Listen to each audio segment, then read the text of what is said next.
Hello dear students, welcome to Chandigarh civil services. Myself Ankush Sharma. Students, हम आपके लिए series लेकर आए हैं जिसमें हम मिडिवल हिस्ट्री को थॉरोली कवर करने वाले हैं। इस सीरीज को अगर आप देखते हैं देन मिडिवल हिस्ट्री आपके लिए बहुत सिंपल हो जाएगी। आपसे एक रिक्वेस्ट है, जब भी आप लेक्चर को देखें देन पूरा देखें। अदरवाइज क्या होगा, अगर आप फॉरवर्ड करके देखते हैं या जल्दी जल्दी लेक्चर को खत्म करना चाहते हैं देन कुछ कॉन्सेप्ट हैं जो आपसे छूट जाएंगे और फिर आपको अगर मैं नेक्स्ट टाइम वो जो कॉन्सेप्ट है वो मैं डिस्कस करूंगा देन फिर प्रॉब्लम आपको आने वाली है। ठीक है, तो थॉरोली लेक्चर को देखना है। जब हम मिडिवल हिस्ट्री की बात करते हैं, इंडिया में मिडिवल हिस्ट्री को दो पार्ट में डिवाइड किया गया है। फर्स्ट पार्ट है अर्ली मिडिवल हिस्ट्री। हर्षवर्धन की डेथ होती है 647 AD में। हर्षवर्धन की डेथ के बाद वाला जो पीरियड स्टार्ट होगा उसको हम बोलते हैं अर्ली मिडिवल हिस्ट्री। ये पीरियड स्टूडेंट 647 AD से लेकर 1206 में दिल्ली सल्तनत एस्टेब्लिश होगी। तो इन बिटवीन जो पीरियड है इसको हम बोलते हैं अर्ली मिडिवल हिस्ट्री। 1206 के बाद जो पीरियड स्टार्ट होगा उसको बोला जाएगा मिडिवल हिस्ट्री। तो फर्स्ट आपको ये याद रखना है। ठीक है, तो 647 AD से 1206 का जो पीरियड है इसको बोला जाएगा early medieval history. Early medieval history में स्टूडेंट्स हमारे राजपूत नॉर्थ इंडिया में रूल करेंगे, तो बहुत सारे किंगडम्स बनेंगे। एक्चुअल में होता क्या है कि हर्षवर्धन की डेथ के बाद, अभी मैं थोड़ा सा आपको ब्रीफ में समझाऊंगा। तो हर्षवर्धन की डेथ के बाद कन्नौज को लेकर अब एक फाइट स्टार्ट होती है, एक लड़ाई स्टार्ट होती है। वाई कन्नौज? क्योंकि इस टाइम पर जो डायनेस्टीज हैं वो ये मानती थी अगर कन्नौज को कंट्रोल कर लिया जाए देन जो डायनेस्टी या जो भी किंगडम कन्नौज को कंट्रोल करेगा वो नॉर्थ इंडिया को कंट्रोल करेगा। तो यहाँ पर एक पावर स्ट्रगल स्टार्ट होती है कन्नौज को लेकर, बिकॉज हर्षवर्धन की डेथ हो चुकी है। देन कन्नौज को लेकर कौन कौन सी पावर यहाँ पर इन्वॉल्व होती हैं? देन स्टूडेंट 3 पावर्स हैं। फर्स्ट है गुर्जर प्रतिहार, ये वेस्टर्न इंडिया में है गुर्जर प्रतिहार। नेक्स्ट है पाल ऑफ बंगाल और नेक्स्ट है उसके बाद साउथ इंडिया के राष्ट्रकूटा। तो 3 पावर जो है कन्नौज को लेकर लड़ाई करते हैं और आपस में इनकी लड़ाइयां होती रहती हैं। इनकी पावर हम देखेंगे स्टूडेंट इस लड़ाई की वजह से, जिसको हम ट्रिपार्टाइट स्ट्रगल भी बोलते हैं, एग्जॉस्ट हो जाती है। सेम टाइम पर अरेबिया में, जिसको आप अरेबियन पेनिसुला भी बोलते हैं, अरेबिया में कुछ डेवलपमेंट्स हो रहे हैं। तो अरेबिया में जो डेवलपमेंट्स हो रहे हैं उनका इंपैक्ट इंडिया पर कैसे पड़ने वाला है ये हम समझेंगे। इस्लाम कैसे स्प्रेड करता है वो हम समझेंगे और टक्स जो है हमारे बॉर्डर तक कैसे आ जाते हैं इसको हम आज समझेंगे। तो स्टूडेंट्स वीडियो आपको पूरा देखना है। चलिए स्टार्ट करते हैं। तो पहले अरेबियन पेनिसुला में क्या डेवलपमेंट हुए वो कॉन्सेप्ट हमारे क्लियर होंगे, फिर हम दिल्ली सल्तनत पर आएंगे। यस स्टूडेंट्स, ये आप देख रहे हैं, ये है अरेबियन पेनिसुला। पर्शियन गल्फ से लेकर रेड सी इन बिटवीन जो एरिया आप देख रहे हैं इसको आप बोलते हैं अरेबियन पेनिसुला। आज की डेट में आप मेन कंट्री जो है सऊदी अरेबिया है, बट पहले आप देखेंगे ऐसे कोई कंट्री नहीं होते हैं। जो डेमोक्रेसीज या कंट्रीज आज की डेट में आपको दिखाई दे रहे हैं मिडिवल टाइम पर या एंशिएंट टाइम पर ये कंट्रीज नहीं होते। नेशन स्टेट का कॉन्सेप्ट बाद में आया है, वो भी हम धीरे धीरे डिस्कस करेंगे।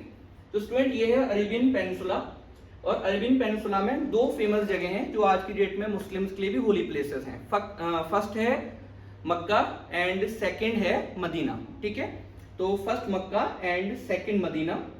मैप देखते हैं स्टूडेंट्स।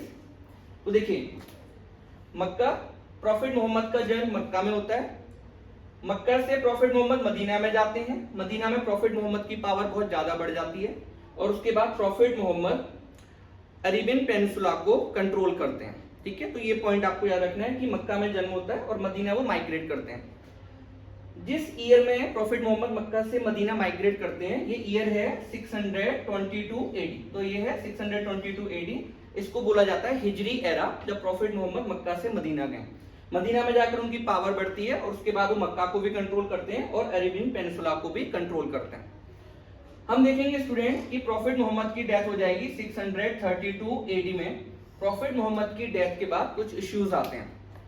आज की डेट में न्यूज़पेपर्स में ये न्यूज जो है बहुत लाइमलाइट में है कि जो ईरान है एंड सऊदी अरेबिया ये अपने रिलेशंस को ठीक करना चाह रहे हैं। तो ऐसा क्या इशू है कि अपने रिलेशंस को ठीक करना चाह रहे हैं? एम्बेसी की बात हो रही है कि एम्बेसी जो है ओपन करेंगे दूसरी कंट्री में, तो वो हम समझेंगे और शिया सुन्नी का इशू भी आपको समझ में आएगा। वीडियो को देखते रहिए। स्टूडेंट्स, होता यह है कि जब प्रॉफिट मोहम्मद की डेथ होती है तो अरेबियन पेनिसुला वो कंट्रोल कर चुके हैं। प्रॉफिट मोहम्मद के कोई बेटा नहीं है। प्रॉफिट मोहम्मद ने अपने चाचा के बेटे अली को अडॉप्ट किया था दूसरी तरफ प्रॉफिट मोहम्मद के एक डिसाइपल हैं जिन्होंने सबसे पहले इस्लाम को अडॉप्ट किया है, इनका नाम है अबू बकर। जब प्रॉफिट मोहम्मद की डेथ होती है देन अब इश्यू आता है कि उन्होंने जो एरिया कंट्रोल किए हुए हैं अब आगे सक्सीड कौन करेगा। कुछ लोग ये मानते थे बिकॉज प्रॉफिट मोहम्मद ने अली को अडॉप्ट किया हुआ है तो अली सक्सीड करेंगे और वो राइट सक्सेसर हैं प्रॉफिट मोहम्मद के। ओके स्टूडेंट, तो कुछ लोग अली को मानते हैं। अली कौन है? प्रॉफिट मोहम्मद के अंकल, अबू तालिब के बेटे। ओके, उनको प्रॉफिट मोहम्मद ने अडॉप्ट किया था। दूसरे हैं अबू बकर। जब प्रॉफिट मोहम्मद जो है आप देखेंगे स्टूडेंट थोड़े बीमार हो जाते हैं तो प्रॉफिट मोहम्मद ने अबू बकर जो है उनको ये पावर दी थी कि वो नमाज कराएंगे मुस्लिम्स को। तो इसलिए कुछ लोग ये मानते थे कि अबू बकर ये राइट सक्सेसर हैं प्रॉफिट मोहम्मद के। तो यहाँ पर थोड़े इश्यूज आते हैं।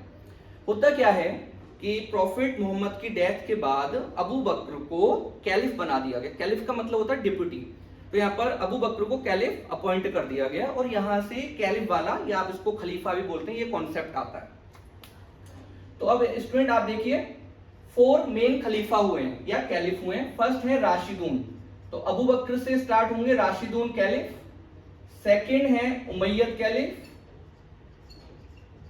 उमैयद। थर्ड है स्टूडेंट अब्बासिद, अब्बासिद कैलिफ। और फोर्थ है उसके बाद ऑटोमन, और इनको हम बोलते हैं लास्ट कैलिफ है। ठीक है, ऑटोमन एम्पायर प्रेजेंट में जिसको आप बोलते हैं टर्की। ठीक है, तो ये टर्की रह गया, छोटा सा टाइनी कंट्री टर्की। तो ये 4 कैलिफ हुए हैं मुस्लिम वर्ल्ड में, Rashidun, Umayyad, Abbasid, Abbasid caliph and Ottoman caliph. तो अभी मैंने आपको बताने का ट्राई किया कि प्रॉफिट मोहम्मद की कोई बेटा नहीं है, उन्होंने अली को अडॉप्ट किया हुआ था। दूसरी तरफ अबू बकर जो उनके डिसाइपल हैं और वो बंदे हैं जिन्होंने सबसे पहले इस्लाम को अडॉप्ट किया था, एक्सेप्ट किया था। तो इधर हम देखते हैं स्टूडेंट कि अब अबू बकर से यहाँ पर राशिदून कैलिफ आ जाता है। राशिदून कैलिफ जो है हम देखेंगे स्टूडेंट, तो इनके अंडर में जो इस्लाम है वो थोड़ा सा स्प्रेड करने का ट्राई करता है, बट बहुत ज्यादा इस्लाम का एक्सपेंशन अभी नहीं हो रहा है। होता यह है कि अबू बकर की डेथ हो जाती है 2 साल के बाद, तो 634 में अबू बकर की डेथ हो जाती है।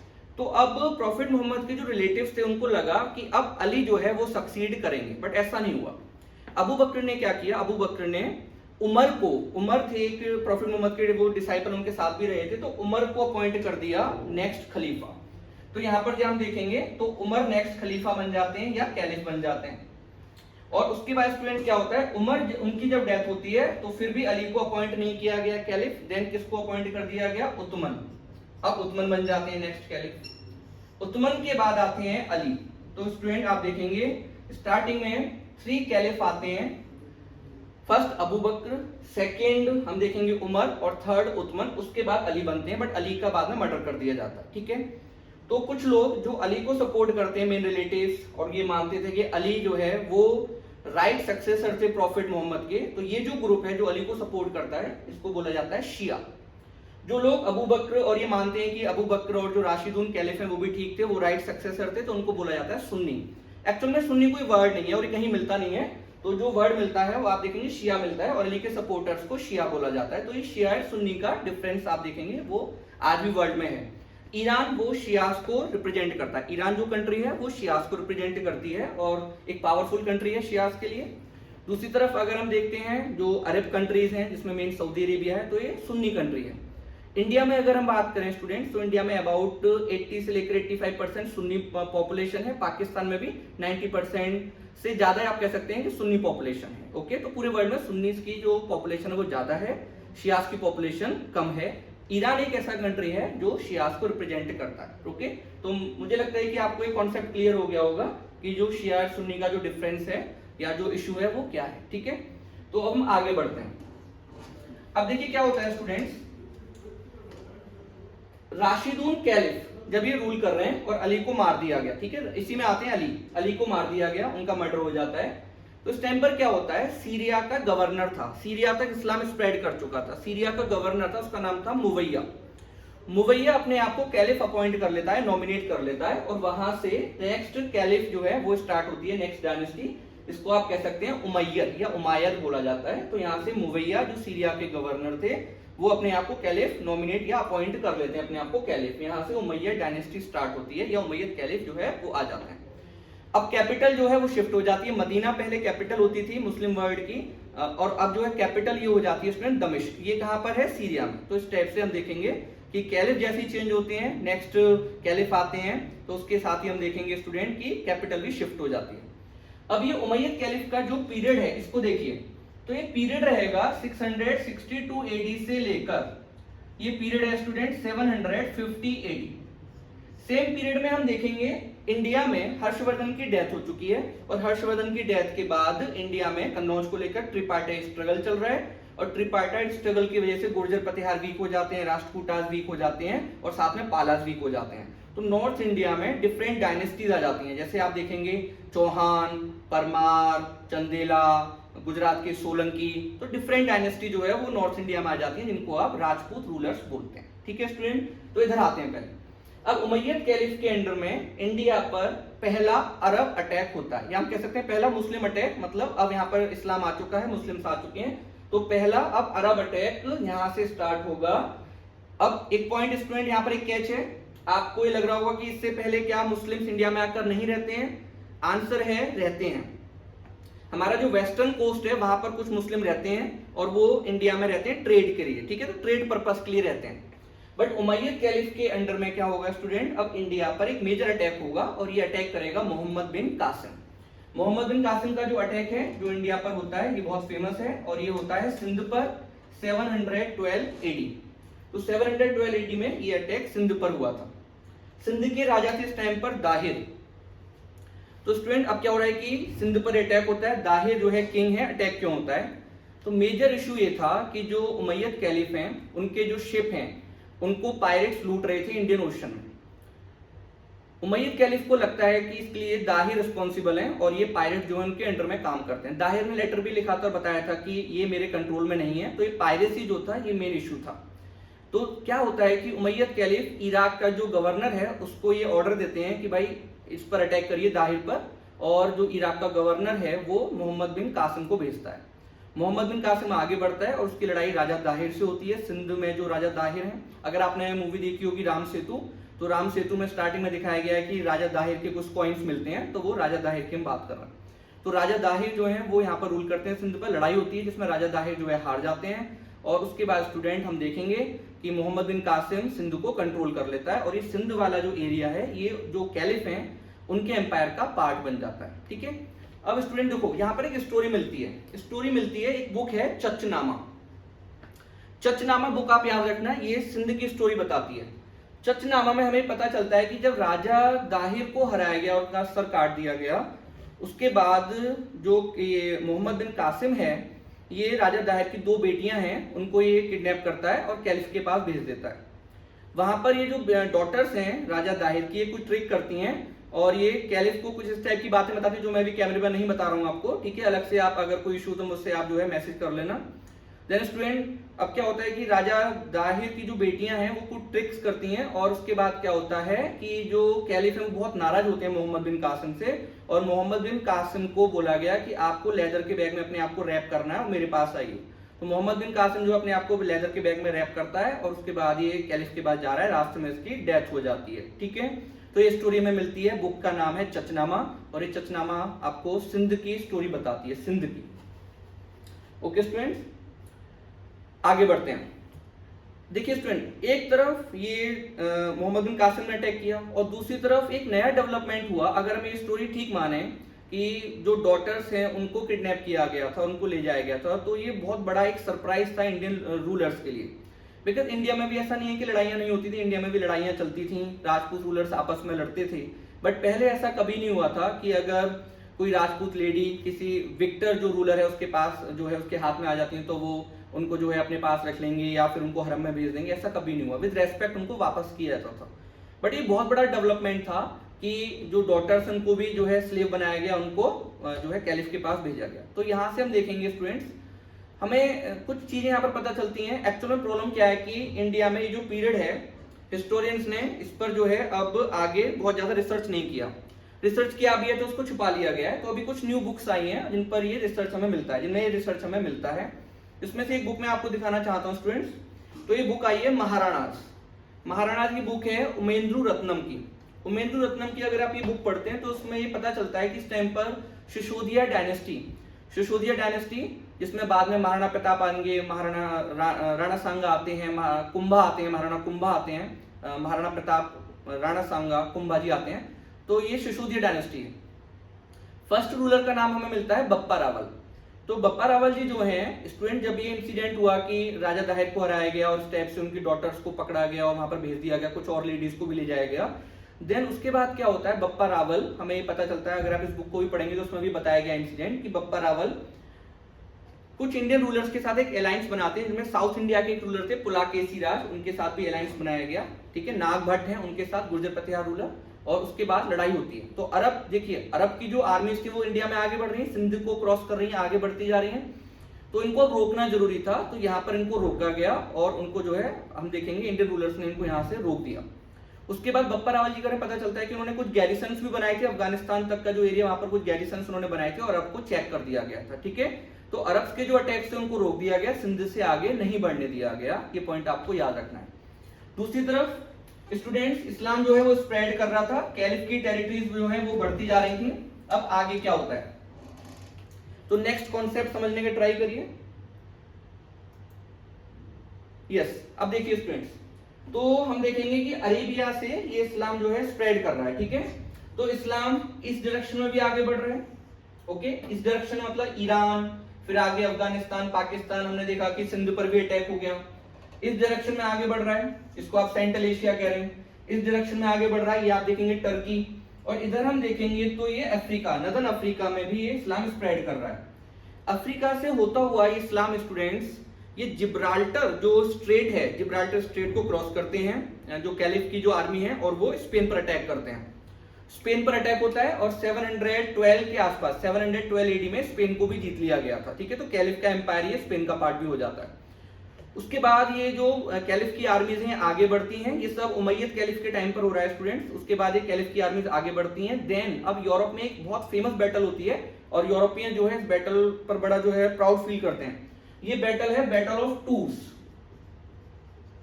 इस बैटल में जो फ्रेंच हैं, उस टाइम पर फ्रैंक आप इनको बोल सकते हैं, तो जो फ्रेंच वाला जो एरिया, वहां पर ये बैटल होती है और उसमें कैलिफ की आर्मी को चेक कर दिया गया और उसके बाद इन्होंने जो है स्पेन को भी खाली कर दिया। तो इस टाइप से स्टूडेंट हम देखेंगे बैटल ऑफ टूर्स, इसने जो कैलिफ की जो एडवांसमेंट था उसको रोका और उसके बाद जो आर्मी थी कैलिफ की वो वापस आती है, ठीक है। तो बैटल ऑफ टूर्स में इनको वहां पर चेक कर दिया गया यूरोप में। बट नदर्न अफ्रीका तक इस्लाम फैल चुका है। इधर हम देखेंगे ईरान, ईरान में पारसीज रहते हैं, तो यहाँ पर कुछ कन्वर्जन हुआ, कुछ लोग ईरान को छोड़कर, जिसको पहले पर्शिया भी बोला जाता था, तो कुछ लोग छोड़कर इंडिया में एंट्री करते हैं हिंदुस्तान में, और वो हमारे गुजरात वाला जो पार्ट है या बॉम्बे वाला जो पार्ट है वहां पर जाकर बस जाते हैं। इनको आप पारसी बोलते हैं। जैसे आप देखेंगे टाटास, हमारे टाटास, तो वो पारसी कम्युनिटी से आते हैं। पारसी जो है, अगर हम उनके रिलीजन की बात करें तो ज़ोरोएस्ट्रियन इनको बोला जाता है, ज़ोरोएस्ट्रियन, और इनकी फेमस बुक का नाम है Jain the Avesta, okay students. तो अब नेक्स्ट कॉन्सेप्ट को समझिए। तो इस्लाम जो है स्टूडेंट ये इधर इस डायरेक्शन में जा रहा है, इधर सेंट्रल एशिया में भी जा रहा है। इस एरिया में, जिसको आप टर्की और ये वाला एरिया जो है, यहाँ पर आप जो देखेंगे स्टूडेंट, तो कुछ ऐसी बार्बरिक ट्राइब्स रहती हैं जिनको आप कह सकते हैं कि उनका जो एथनिक ग्रुप है वो है टर्किक, TURKIC, टर्किक ग्रुप। ये मैं वर्ड यूज कर रहा हूं बिकॉज ऑफ लैंग्वेज, तो लैंग्वेज के बेस पर इनको बोला जाता है टर्किक ट्राइब्स। तो जब ये इस्लाम स्प्रेड करता है, देन ये टर्किक जो ट्राइब्स हैं ये इस्लाम को अडॉप्ट करने लगे। तो बहुत सारे जो टर्क्स हैं, मतलब टर्क्स ऐसे एथनिक ग्रुप जो टर्किश लैंग्वेज को यूज करते हैं, पहले क्या बोलते हैं इसको, टर्किक, TURKIC। तो यहाँ पर स्टूडेंट्स हम देखते हैं कि ये इस्लाम स्प्रेड कर रहा है, बहुत सारी टर्किक जो ट्राइब है वो इस्लाम को अडॉप्ट कर लेती हैं, ठीक है।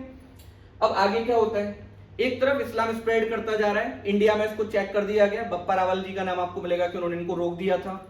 अब दूसरी तरफ क्या हो रहा है कि स्टूडेंट्स, अब उमैयद कैलिफ जो है वो उनकी उमैयद कैलिफ जो है उनका पीरियड खत्म होता है 750 में, और उसके बाद नेक्स्ट जो कैलिफ आते हैं वो है अब्बासिद।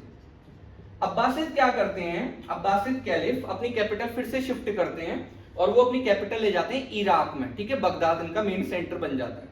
तो इस टाइप से अब्बासिद कैलिफ फिर से मूव करते हैं, कैपिटल शिफ्ट हो जाती है और अब ये पहुंचती है कहां पर, बगदाद में। तो बगदाद जो है फेमस सेंटर बन जाता है।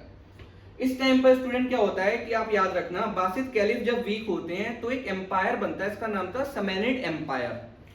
समेनिड एम्पायर क्या करता है, जो टर्किक ट्राइब्स हैं, ठीक है, उनको वो रिक्रूट करता है, उनके बंदों को रिक्रूट करता है, मतलब जो टर्किक ट्राइब के बंदे थे उनको रिक्रूट किया गया ऐसे सिक्योरिटी गार्ड पैलेस के लिए, या इनको आर्मी में भी रखा गया। और ये क्या करते हैं स्टूडेंट, स्लेव्स वगैरह जो है, इस टाइप से भी कॉन्सेप्ट स्टार्ट हुआ कि स्लेव्स जो होते थे, बच्चा है कोई, उसको अडॉप्ट कर लिया बचपन से, उसको बड़ा किया, तो ये टर्किक ट्राइब इस टाइप से सेमेनिड एम्पायर का पार्ट बनती हैं। सेमेनिड एम्पायर में आपको एक रूलर मिलेगा, इसका नाम है अलप्तगीन।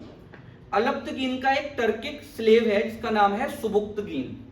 फिर से समझिए स्टूडेंट, सेमेनिड एम्पायर जब अब्बासिद कैलिफ वीक हो रहे हैं तो सेमेनिड एम्पायर बन रहा है, ठीक है, ट्रांसऑक्सियाना खुरासान वाले एरिया में। खुरासान कौन सा पार्ट है? ईरान का ईस्टर्न और नॉर्थ ईस्टर्न पार्ट को हम खुरासान बोलते हैं। देन स्टूडेंट क्या होता है कि फिर से समझिए, जब अब्बासिद कैलिफ वीक हो रहे हैं तो सेमेनिड एम्पायर जो वो राइज कर रहा है। सेमेनिड एम्पायर किसको जॉब पर रख रहा है? जो टर्किक जो ये वॉरियर्स हैं, मतलब बार्बरिक ट्राइब होती थी, उनको जॉब पर रखा जा रहा है। तो अब ये आप देखेंगे कि सेमेनिड एम्पायर में एक रूलर है, उसका नाम है अलप्तगीन। अलप्तगीन जो है इसका एक स्लेव है, इसका नाम है सुबुक्तगीन। अलप्तगीन अपनी बेटी की शादी जो है मैरिज सुबुक्तगीन से कर देता है। तो इस टाइप से सुबुक्तगीन अलप्तगीन का क्या है? सन इन लॉ। और यहां से हम देखेंगे स्टूडेंट, सुबुक्तगीन फाउंडर है गजनी या गजनाब जिसको बोलते हैं अफगानिस्तान में। तो इस टाइप से टर्क्स जो है कहां तक पहुंच जाते हैं? अफगानिस्तान तक। और इस टाइम पर पंजाब वाला जो एरिया है यहाँ पर रूल कर रहे हैं हिंदू शाही रूलर्स। तो यहाँ पर गजना में ये पहुंचते हैं, इनका नाम है सुबुक्तगीन। सुबुक्तगीन का बेटा है महमूद, इसको हम बोलते हैं महमूद ऑफ गजनी, इसको आप जानते हैं। महमूद ऑफ गजनी जो है इंडिया पर 17 टाइम्स अटैक करता है। ओके स्टूडेंट्स, तो ये मे भी आपको समझ में आया होगा किस टाइप से ये टर्क्स इंडियन बॉर्डर तक पहुंच जाते हैं, ठीक है। इसलिए हम कहते हैं कि स्टार्टिंग में जब दिल्ली सल्तनत स्टैब्लिश हुई थी तो वो टर्किश रूल था, ये पॉइंट आप याद रखेंगे, ठीक है। फिर जो गजना वाला जो एम्पायर है इसको रिप्लेस करेगा गौर, और गौर से आएगा मोहम्मद। तो मोहम्मद जो है वो हो जाएगा मोहम्मद ऑफ गौरी, या मोहम्मद गौरी उसका नाम पड़ जाएगा। तो गजनी से कौन आता है? महमूद ऑफ गजनी। पहले वो अटैक करेगा इंडिया पर, उसके बाद कौन अटैक करेगा स्टूडेंट? फिर आएगा दूसरा जो मैंने बताया गौर से मोहम्मद गौरी, ठीक है। तो वो मोहम्मद ऑफ गौर था, इसलिए मोहम्मद गौरी उसका नाम पड़ जाएगा, ठीक है। तो ये स्टार्ट करते हैं, समझते हैं आगे। यस, इस मैप को देखिए स्टूडेंट्स। तो यहां पर आप जो है क्लियर गजनी को देख सकते हैं, या इसको कुछ बुक्स में गजना भी लिखा गया, ठीक है, गजना। अटल बिहारी वाजपेयी जी, उनका एक वीडियो यूट्यूब पर भी है, तो उन्होंने बताया था कि मैं एक बार अफगानिस्तान गया, देन वहां पर जाकर उन्होंने ये रिक्वेस्ट की वहां के ऑफिसर से कि मुझे गजनी जाना है।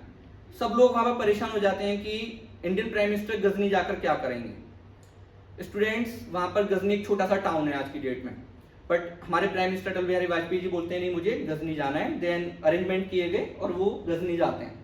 तो उन्होंने बताया है कि वहां पर कुछ भी नहीं था, केवल रॉक्स वगैरह थे, स्टोन्स वगैरह थे, कुछ भी नहीं है।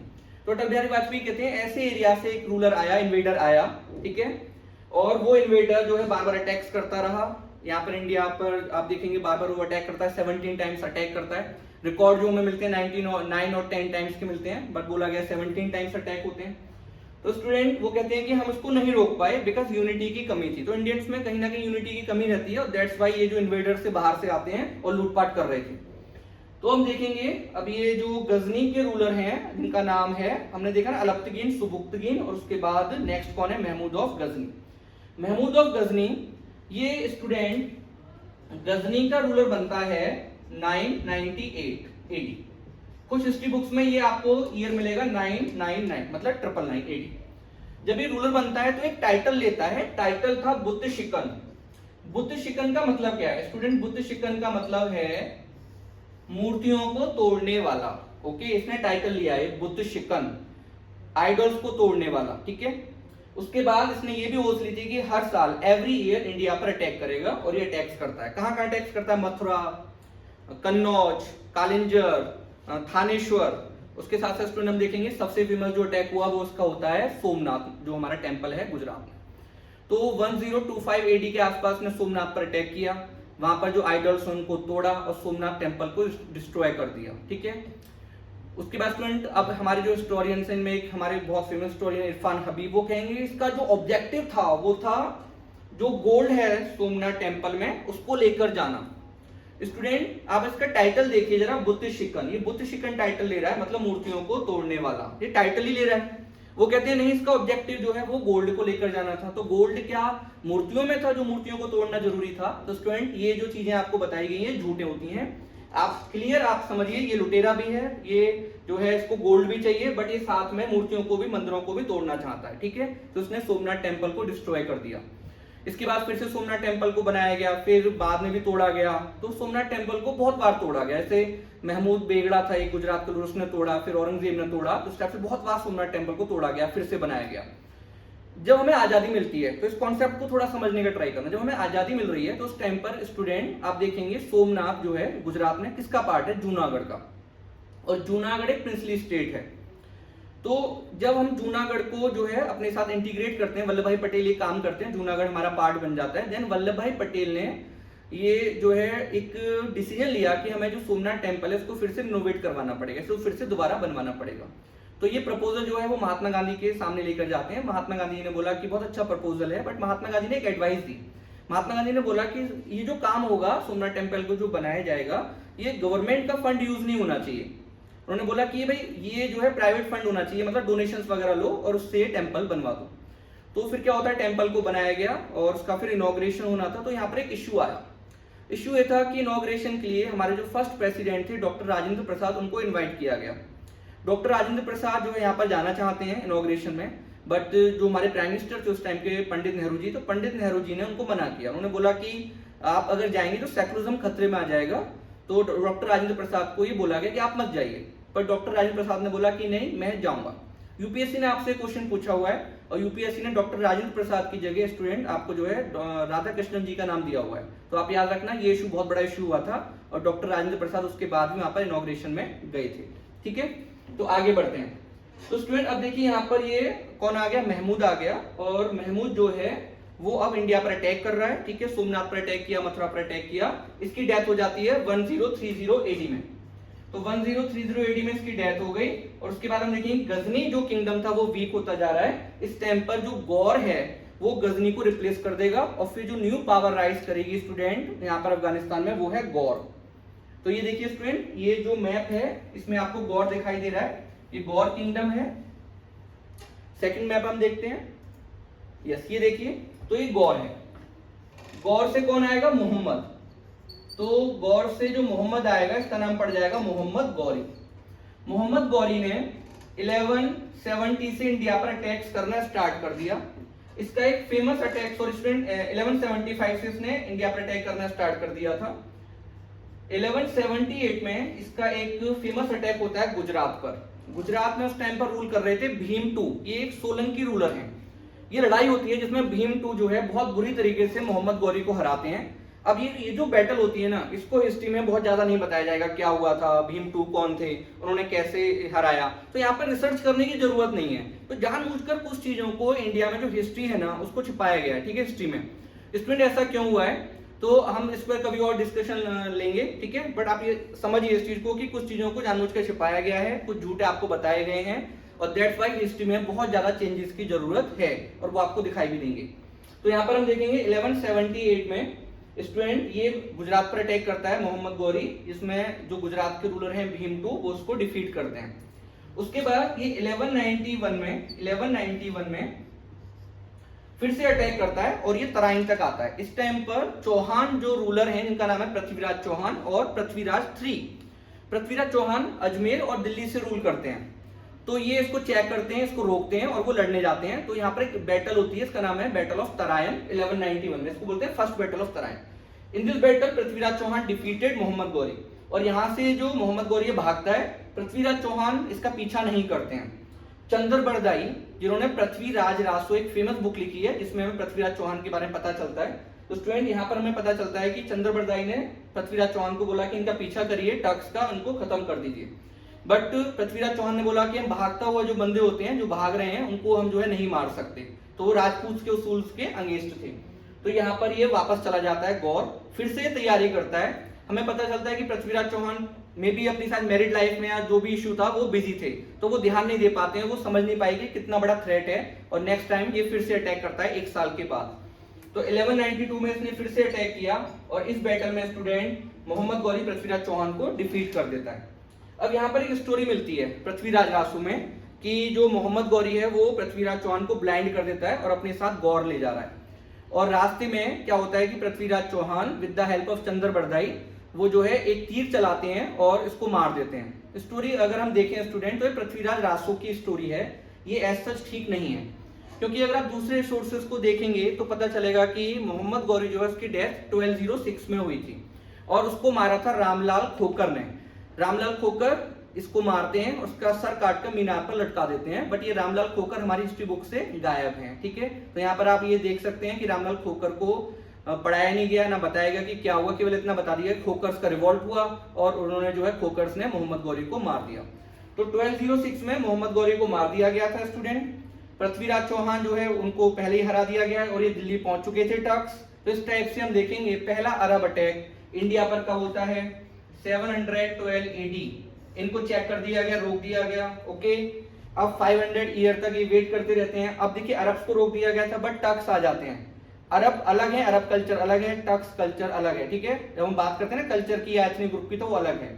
तो अब जो टर्क्स आते हैं और टर्क्स जो है 1192 में दिल्ली पहुंच जाते हैं। उसके बाद स्टूडेंट मोहम्मद गौरी की डेथ हो गई। मोहम्मद गौरी का एक स्लेव है जिसका नाम है कुतुबुद्दीन ऐबक और ये एक बहुत आप कह सकते हैं लविंग स्लेव था मोहम्मद गौरी का। तो ये जो स्लेव है ये अब फाउंड करेगा दिल्ली सल्तनत और ये स्टूडेंट हम देखेंगे स्टार्टिंग में लाहौर से रूल करता है, फिर कैपिटल जो है वो दिल्ली शिफ्ट की जाती है इल्तुतमिश के टाइम पर। तो इस टाइम से इस टाइप से हम देखेंगे तो दिल्ली सल्तनत एस्टैब्लिश होती है 1206 में। तो मैंने कुछ कॉन्सेप्ट आपको स्टूडेंट समझाने का ट्राई किया है। अगर ये कॉन्सेप्ट आपको क्लियर हो जाएंगे तो आगे जो दिल्ली सल्तनत हम पढ़ेंगे वो आपके लिए बहुत सिंपल हो जाएगी। उस दिल्ली सल्तनत में फिर हम देखेंगे 5 डायनेस्टीज रूल करेंगी, जिसमें से फर्स्ट है स्लेव, सेकंड है स्टूडेंट, उसके बाद हम देखेंगे स्लेव के बाद खिलजी, खिलजी के बाद तुगलक, सैयद एंड उसके बाद लोदीज। बाबर आएगा कहां से, फरगना वैली ट्रांस ऑक्सियाना से बाबर आएगा, इब्राहिम लोदी का सर काटेगा और वहां से स्टार्ट हो जाएगा मुगल पीरियड। ओके, तो 5 डायनेस्टीज रूल करेंगी दिल्ली सल्तनत में, उसको नेक्स्ट लेक्चर में हम डिस्कस करेंगे। ठीक है, तो स्टूडेंट्स ये आप वीडियो पूरा देखते रहिए, लेक्चर्स को लगाते रहिए और बहुत जल्दी आपका क्विक रिवीजन होगा मिडिवल हिस्ट्री का यूपीएससी प्रीलिम्स के लिए। ओके स्टूडेंट्स, जो भी डाउट है आप जो है मुझे मैसेज में लिख देना, मैं आपका डाउट क्लियर कर दूंगा। अदरवाइज उसके बाद भी आपको कोई डाउट आ रहा है देन ये मेरा नंबर है, आप मुझे कॉल भी कर सकते हैं। स्टूडेंट आप ट्राई करना कि आप मुझे मैसेज छोड़ दें, मैं आपको बाद में जो है कॉल कर लूंगा। ठीक है, तो ये मेरा नंबर है, मैंने आपको नंबर भी दे दिया है। तो जो भी इश्यू है और जो बच्चे जेन्युइनली जो तैयारी कर रहे हैं और जिनको हम देखेंगे कि सही डायरेक्शन या गाइडेंस नहीं मिल पाती है, तो अगर उनको कोई भी इश्यू आ रहा है तो इस नंबर पर वो मुझे फोन भी कर सकते हैं। Okay students, thank you very much.